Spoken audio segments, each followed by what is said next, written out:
Hello everybody.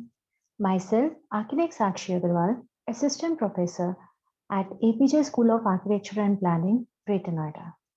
I welcome you all in the online learning series for the subject RAR 208, that is research, as a part of AKTU syllabus for second semester Bachelor's of Architecture students. This lecture is a sequel to the RAR 208 lecture previously presented by Architect Kirti for Module 1. Today, we shall cover Module 2 for the same, which includes language, impersonal and formal language, elements of style, and techniques. The title of contents for this presentation are Language and Written Language, Written versus Spoken Language, Evolution of Writing Systems, Personal and Impersonal Writing, Features and Examples of Impersonal and Personal, what is style, what are the elements of style, and techniques of writing. Many definitions of language have been proposed. Henry Sweet, an English phonetician and language scholar, stated, language is the expression of ideas by means of speech sounds combined into words. Words are combined into sentences. This combination answering to that of ideas into thoughts. The American linguist Bernard Bloch and George L. Trager formulated the following definition. A language is a system of arbitrary vocal symbols by means of which a social group cooperates. Any succinct definition of language makes a number of presuppositions and begs a number of questions. The first, for example, puts excessive weight on thought, and the second uses arbitrary in a specialized though legitimate way. In most accounts, the primary purpose of language is to facilitate communication in the sense of transmission of information from one person to another. Historically, culturally, and in the individual's life, writing is subsequent to speech or signing and presupposes it. Aristotle expressed the relation thus: speech is the representation of experiences of the mind, and writing is the representation of speech. But it is not as simple as this would suggest. When we use the word language, we are referring to the words you choose to use in your speech. So, by definition, our focus is on spoken language. Spoken language has always existed prior to the written language. Wrench, McCroskey, and Richmond suggested that if you think about the human history of language as a 12-inch ruler, written language or recorded language has only existed for the last quarter of an inch. Furthermore, of the more than 6,000 languages that are spoken around the world today, only a minority of them actually use a written alphabet. To help us understand the importance of language, we will first look at the basic functions of language and then delve into the differences between oral and written language.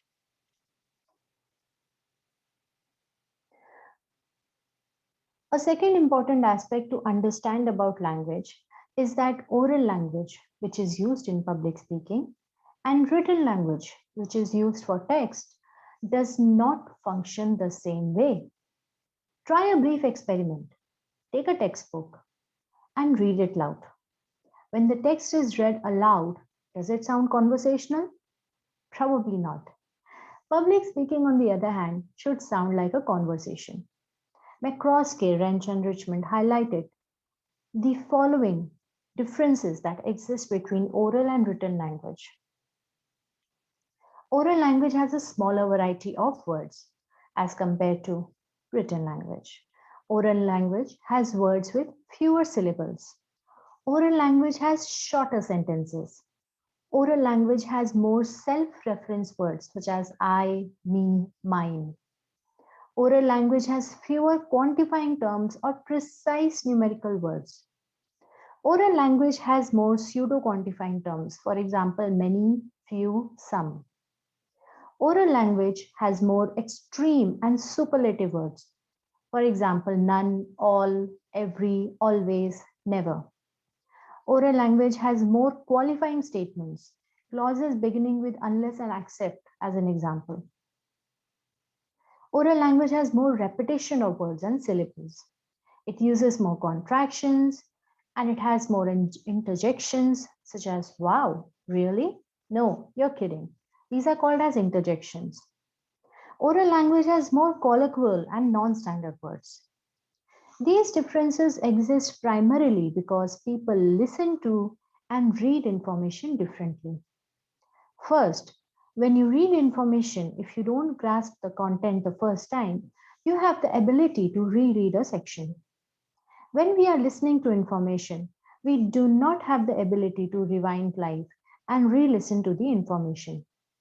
Second, when you read information, if you do not understand a concept, you can look up the concept in a dictionary or online and gain the knowledge easily. Writing appears to have evolved from an extension of picture signs that directly and iconically represented something or action, and then the word that bore that meaning. Other words or word elements not readily represented pictorially could be assigned picture signs already standing for a word of the same or nearly the same pronunciation, perhaps with some additional marks to keep the two signs apart.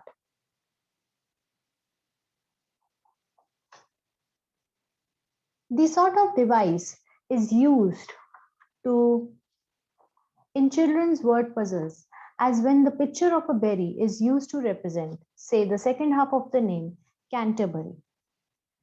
This opened the way for what is called a character script, such as that of Chinese, in which each word is graphically represented by a separate individual symbol or character or by a sequence of two or more such characters. Writing systems of this sort have appeared independently in different parts of the world. Now we shall go through the details of personal and impersonal writing. The first slide that you see here talks about the personal writing. This style involves an intimate, simple, direct, and personal style. Expressions of individuals' approach plays a key role in personal writing. This kind of style conveys the inner convictions, beliefs, dreams, or ideas of an author in an intensely personal manner. An autobiography is a presentation of the private emotion and memories of an author. Likewise, this style is used in casual writing, for example, assignments, diaries, email messages, text messages, and social network postings. Impersonal style, on the other hand, demands a reality conceived as exclusive of author's thoughts and experiences. It deals with outward things, treats with events or phenomena as external rather than affected by the reflection of the observer. This style is used for official documents, computer documentation, scholarly articles, and books and essays. So, what is the difference? How do I understand where to use which kind of style? An appropriate writing style is opted only after the choice of the target audience. For example, writing for friends, colleagues, lecturers, or board of directors, etc. Situations like applying for a job or communicating with a client are obviously impersonal, while others like emailing or texting a friend or a relative are personal. So you can also think of impersonal as a more formal kind of a writing and personal as an informal writing. Like you see in these examples which have been showed in this slide, on the left side, if two friends are talking or if two friends are writing text to each other, they might use some impersonal writing style. But if the situation changes, like on the right side, when the person is giving a formal presentation, he would be choosing an impersonal writing style on his slides. So, what are the distinctive features of impersonal and personal styles? The features that distinguish personal and impersonal styles are as under. First, contractions. Personal writing, like online content, is acceptable in the form of contractions. For example, don't or can't. But in impersonal writing, words must be wholly expanded, such as do not, cannot, must not. Personal style uses active voice, while impersonal style uses passive voice. For example, active. How did you answer the question? Impersonal style. How was the question answered by you? Third feature is the personal pronouns. In personal style of writing, first person pronouns are used rather than third person pronouns, as employed in impersonal style. Example, first person. I recommend that questions may not be asked during lecture. Third person. It is recommended that questions may not be asked during the lecture. People and things as subjects of sentence. In personal style, it utilizes people as subjects of sentence, whereas impersonal uses things as subjects of sentence. For example, people as subject. In this report, I revealed the true picture of corruption in ABC country. Things as subject. This report reveals the true picture of corruption in ABC country. Vocabulary. The tone used in writing must always be lucid, straight, and intelligible.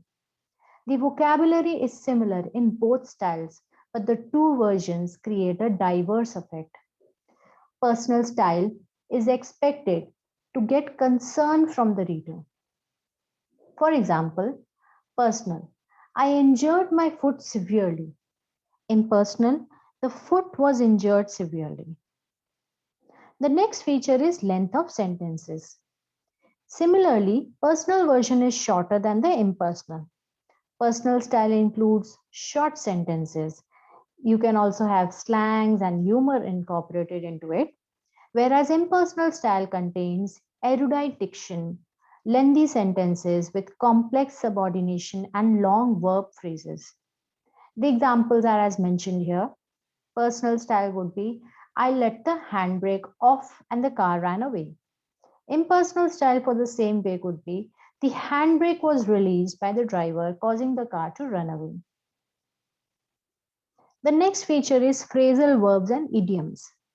Various aspects affect formality, involving sentence length, use of pronouns and passives, and even choice of punctuation. However, the prime style symbol is words choice or diction. Similarly, longer words and Latin origin verbs are impersonal, while phrasal verbs and idioms are personal. Next feature is run-on expressions. Run-on expressions are used in personal style, but phrases like so on or etc. must be avoided in impersonal style. As an example, public transport includes vehicles for public use on the roads, airways, waterways, etc. This is a good example for personal style. If we have to write the same thing in impersonal style, we would probably write it like public transport includes vehicles for public use, such as buses, trains, and aeroplanes. The next feature is rhetoric. Rhetoric. Personal style employs rhetorical questions, but in impersonal style, these are considered inappropriate. Example, personal. The question is, nevertheless, how does transformational strategy facilitate in organizational management? Impersonal. It is questionable whether transformational strategy facilitates in organizational management. Use of adverbs. In personal style of writing, adverbs occurs as clauses in the start or the end of the sentence. But in impersonal writing, it is placed within the verb group. For example, personal. I explained my point of view briefly. Impersonal. I briefly explained my point of view. To be brief, it is simply the matter of tone and setting. Otherwise, both personal and impersonal are approved writing styles. No matter what style it must be practical and embody an opinion. Now we move on to style. What is a style in writing? Style refers to the way we express ourselves in writing. While there is no one standard style that every writer must follow, there are two key elements in an effective writing style. One is readability, meaning the use of words, phrases, sentences, and paragraphs in such a way so as to communicate facts and ideas clearly.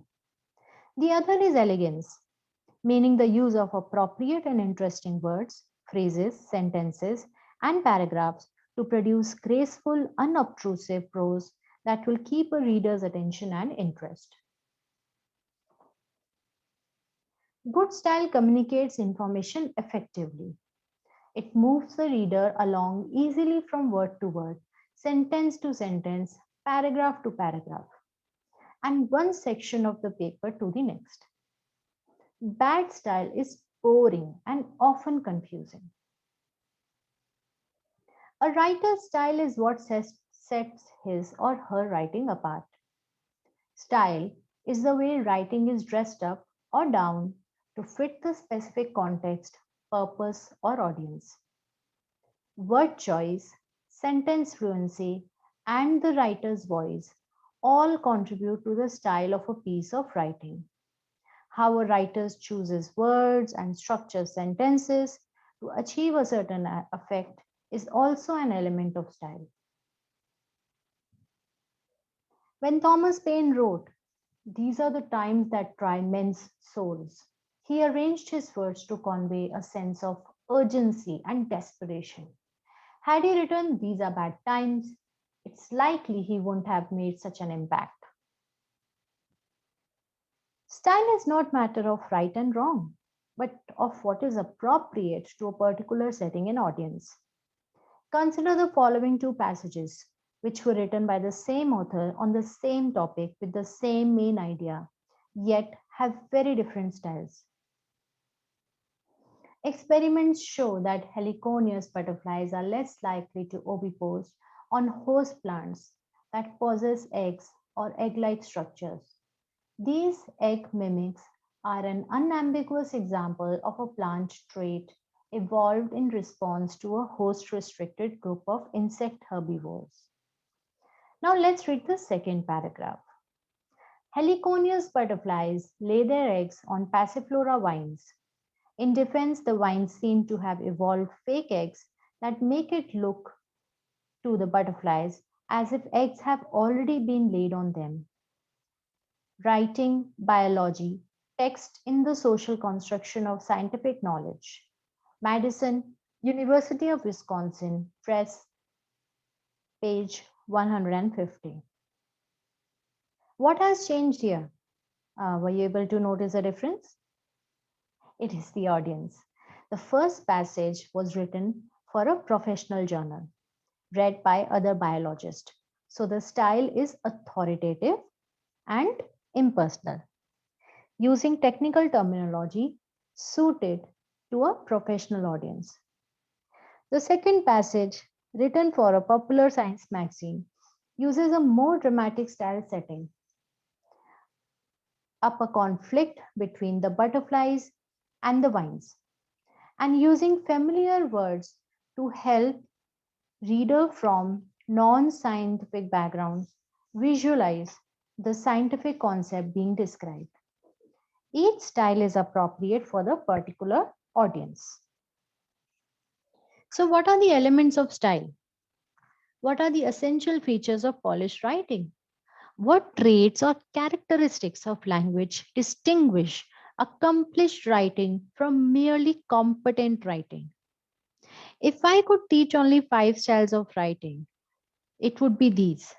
The first, economy of language, then precise word choice and colorful vocabulary. Third, specific, concrete, and vivid detail. Fourth, pleasing sound, rhythm, and variety. Fifth, discernible voice, tone, or point of view. Let's go through them one by one. Economy of language. Treat every word as precious. When readers encounter writing in which every word counts, they are more alert to its meaning and more attentive to its sound. You can achieve economy of language by using these techniques. Avoid wordy phrases. Change until such time as to until. Omit meaningless modifiers. Change general consensus to consensus. And prefer action verbs to nouns. Change take under consideration to consider. Each technique enables you to say the same thing in fewer words. And as a general rule, more concise writing is more emphatic writing. Concise writing doesn't require that you make every sentence short, but that you make every word count. Second is precise word choice and colorful vocabulary. Use the best, most exact word to capture your meaning. Readers judge your style by your adeptness and agility in matching language to thought. Change. His performance will affect our image too. His carelessness will undermine our credibility. Convey your disapproval of meaningless modifiers by describing them not as qualifiers that weaken our language, but as E.B. White does in The Elements of Style, as the leeches that infest the pond of prose, sucking the blood of words. Third is specific, concrete, and vivid detail. As Joseph Conrad advises, don't tell your reader, show your reader. Don't just tell your reader, Susan works hard. Show your reader. Last month, Susan came in at 6 a.m. every day to help complete the internal audit on time. Don't just tell your reader, morale is declining. Show your reader. This year, grievances increased by 14% and employee turnover by 8%. Precise language and vivid detail go hand in hand. Fourth point, pleasing sound, rhythm, and variety. Attend to sound as well as substance. Create rhythm and emphasis by balancing the components of your sentence. As Samuel Johnson did when he wrote, "What is written without effort is in general read without pleasure." And live in your style by varying the length and sentence. For particular emphasis, follow a long sentence with a short sentence or even a fragment. It's not just what you say, it's how emphatically, beautifully, and memorably you say it. Fifth, discernible voice, tone, or point of view. Write with personality. As Patricia Westhemer advises in the Executive Style book, in all but the most formal writing, in quotes, write the way you speak, conversationally and naturally. Change, in quotes, it is imperative that we commence now. To let's get started. Change, attached, please find your budget worksheets to, well, it's your favorite time of year again. In forming your opinion of your style, your readers read to the person, react to the person, they perceive behind the words. Your character, personality, individuality, and sense of humor, as much as to the words themselves. Now that we have identified the 5 elements of style, you might ask, why does style matter? Why don't we settle for clarity and correctness? In its broadest sense, style is the writer's ability to manage language in a way that produces a desired effect and that elicites from the reader a desired response. In this way, style enables writer and reader to connect. In business writing, on the other hand, style is the writer's ability to create a desired impression, not only of the writer, but also of the writer's company or organization. In business writing, style has a special significance. It conveys image. Now let's go through the different techniques of writing. There are four major categories or four techniques of writing. The first one being expository, the second descriptive, third is narrative, and fourth is persuasive. Let's go through them one by one. Expository. Expository writing is long on facts and short on storytelling and literary flourishes. It can inform a instructor and readers about a subject, but in its purest form, it's not out to change anyone's mind. If you're wondering how many moons Saturn has, or what time of the year to plant tulips, or how to cook chana masala, you're likely searching for a piece of expository writing to get the answer. More examples: news articles, non-fiction books, textbooks, scientific and medical research, instruction manuals, and cookbooks. These are also examples of expository writing. This style shows its work by including quotes, links, citation for sources, and tables and charts to highlight key data points. Expository writing that involves instructions ideally keeps them brief and easy to understand and may include illustrations. Generally, this style shies away from bold opinions or value judgments, instead, delivering straightforward information and data. That said, as we'll see below, expository writing can sometimes blur with other styles. Descriptive writing. Descriptive writing is well just that. It may not be actual poetry or simply poetic, often using metaphors as well as adjectives, adverbs, and language that activates the reader's senses. It also zooms in to appreciate the minute details. What descriptive writing looks like: maybe like a twisted vine, swayed like a pendulum outside the window. Each time the wind picked up, it practically knocked on the screen, as though politely asking to be let in. Places you'll find descriptive writing: poetry, diary entries, nature writing, and within a longer piece of writing. Indeed, on its own, descriptive writing is usually brief, but it also makes regular appearances as an element of lengthier styles. Narrative. The narrative style of writing tells a story. Its hallmark is a plot with a beginning, middle, and end, like so. A good example can be like Romeo and Juliet. Romeo and Juliet's family is loath to be each other. The two star-crossed lovers fall for each other anyways. Tragedy ensues. Examples of narrative writing: novel, creative nonfiction, for example, magazine features, screenplays, biographies, mythology. As noted, the narrative style tends to run longer than strictly descriptive writing, but it may contain descriptive passages, such as when an author pauses to detail a character's appearance or admire the setting's architecture. The same sometimes goes for our expository sections full of facts. Persuasive.